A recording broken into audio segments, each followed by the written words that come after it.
అందుకో నా ఉపవాస ప్రార్థనా, ధూపము వోలే నా యేసయ్యా.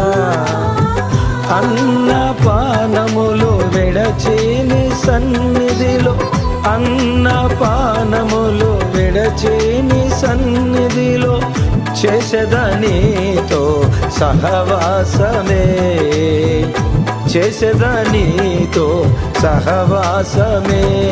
సుసాధ్యమేగా అసాధ్యములని ఉపవాస ప్రార్థనలో